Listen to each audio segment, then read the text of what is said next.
Good Saturday morning, very possibly my last day of harvest, so I decided to film it.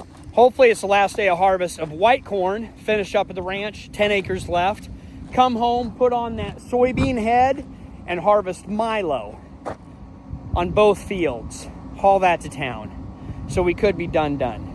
Marissa and I harvested last night, filled both trucks and both grain carts. And it is just Mauricio and I, again today. The boys left, took off. They're working on shifted reality. They're working on a monster project collaboration, so they're gathering content. One thing I learned about a farmer, father, and YouTuber is that when you've got kids doing YouTube or any other business side project, you got to let them focus it and develop it. I understand because the farm might not always be here. You need to have second jobs, part-time jobs. You always need to be working on something, not just the farm. So I will get this truck dumped. Oh, I think we can haul corn next week again. So lots of moving parts, lots of things happening. I believe, oh shoot, I just remembered I need to do a video of Case IH. Okay, I'll do that. And I might do a live stream as well. Way too much for the last day of harvest, just trying to focus on it. But it's a beautiful day here in Nebraska on November 15th, opening season of deer season. I hope I don't get caught by a stray bullet, because we're up along the river, up at the ranch, one of my favorite fields.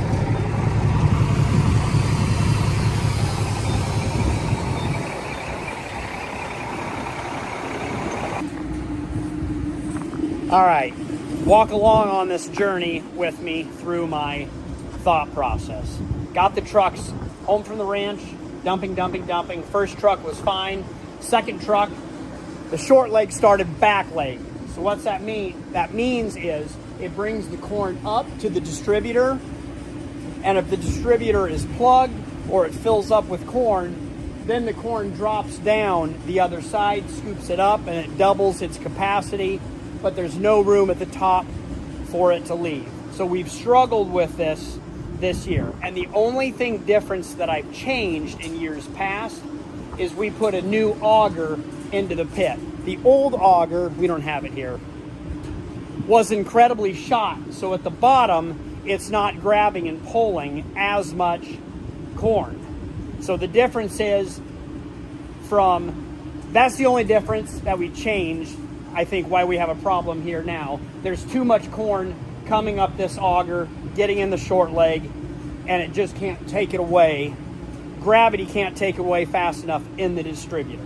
Now, we didn't have this issue with yellow corn because it was a lot wetter, and 20, 24, 26% moisture yellow corn is a lot more stickier, fatter. It doesn't flow as nice. And also at the beginning of white corn, it was 18, 20% moisture, same thing. Heavier, more denser, more pounds per bushel with white corn. So what we're seeing, what I think we're witnessing now, I theorize that now we have 15% moisture white corn, which is also 62, 63 pounds test weight. So it's heavier, drier, it flows a lot easier. So this new auger is just grabbing more bushels, even though we have a slide gate right here, this crank, and it slide gates down. You're really not gonna see it. Right there, to essentially shut the flow off the auger. Now, on the back side of this tube, down at the bottom, it is rusted out right here. And so even though the slide gate is down to shut the corn off, I have corn coming in the backside. So essentially, I can't slow the corn down. The motor runs at 1 speed. We have the slide gate shut all the way down. Now when we're almost empty and the corn can't get into that backside, it works. So I need to figure out a way to either make the distributor at the top wider to allow more gravity in, slow the motor down, or shut the slide gate down. Can't slow the motor, slide gate's all the way down. So, long-winded thought process explanations, but this is for future generations to improvise, adapt, overcome. There's several things I want to look at, but I have to call the company to come in here because we're not doing any of that today. So, what can Kale do? Either I can dump the truck super slow, or have a man here, Mauricio, which he is and does, to turn on and turn off the pit auger. I'd really like to finish harvest today. We got to get a couple trucks dumped. So what we've been doing is not correct, but it is working. Every time the short leg back legs, we shut it off, let it clean out, start it again. Frustrating. Not impossible, but I came up with a new idea. So I cannot slow the motor down, but what I can maybe do is change one of these pulleys so the motor spins at a consistent rate, but then the actual, this goes into a gearbox here, so the actual auger, I need to slow this one down. So I can either make this one bigger diameter, my school is coming back to me, or make this one smaller diameter, or both. Went to the old shop, and this is why you don't throw things away. I found a new in-box pulley. So if I put a smaller one here, it'll take more revolutions on this one. Am I correct? I should put it on this one. Now, it's not very much smaller. I wish it was smaller, but it's all we have today on a Saturday. Not too big a deal. Mauricio's already taken the bolts out. I'll use the forklift, lift this motor up, tip it forward, pull the belts off, take these out, spray some WD-40 or PB Blaster in there, knock it loose, put this one on. I got the bolts and pins. I don't know. Just, I have to do something. This is one more shot. I don't want to spend a lot of time here because I think we have enough trucks and grain carts dumped that I can finish the corn at the ranch, get home, switch heads, do the Milo, rain on Monday.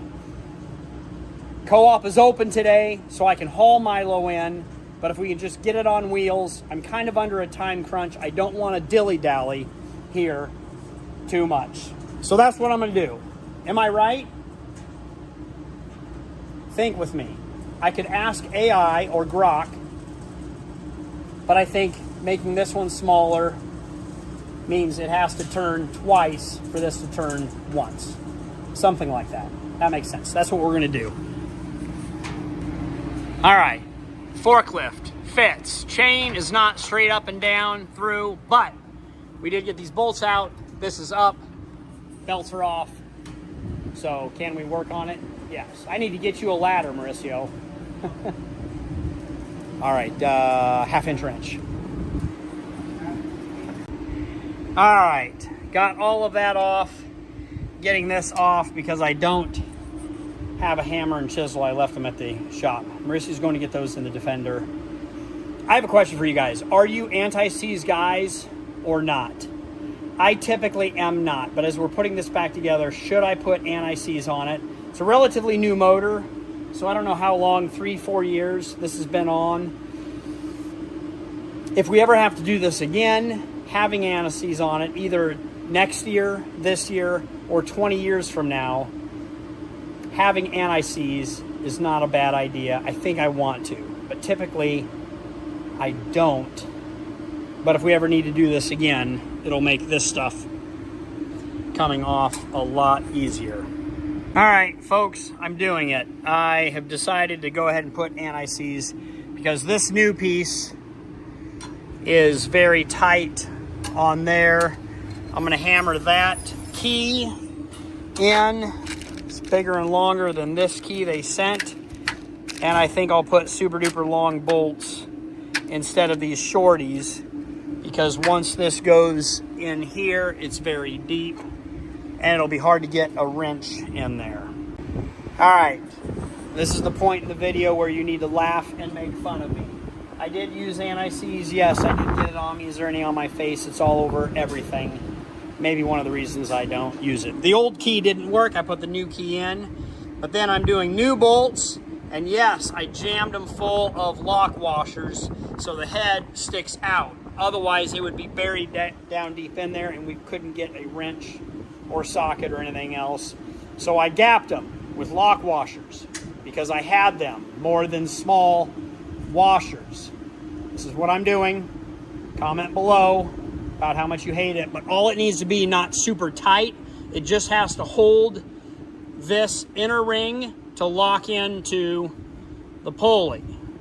And I even left a few in there for good measure. The key is in far enough, I leave it gapped out, so when I pull this thing out all apart, and then how good are your eyes? Is that lined up level? We'll lift it back up and put the belts on. But now I can tighten it down without breaking it off, I think. And I put some anti-seize in the bottom of these bolts. So there we go. That's how I did it. Comment below of how I should have done it.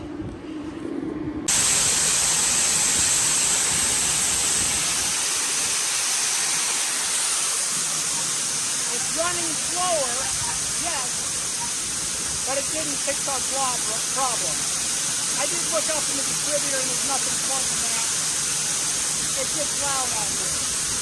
So we're back to how we were doing it. Basically, a much smaller pulley and a little bit bigger pulley on this one, which I don't have the right size diameter. I have bigger pulleys, but not the right color. Belts look a little loose. Oh, there they are. No, it's cut off. But it's still back. It's running empty. Still finished harder. If you have problems, turn out to be big problems, just walk away from them. Put them inside, push them down.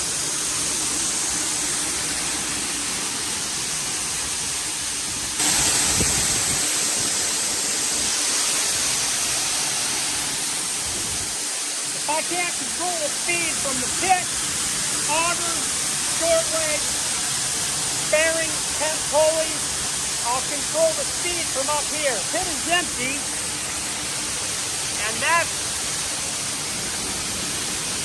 how much.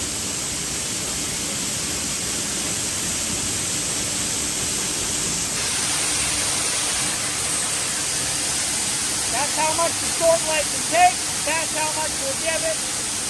It'll take forever, but are we moving? Yes.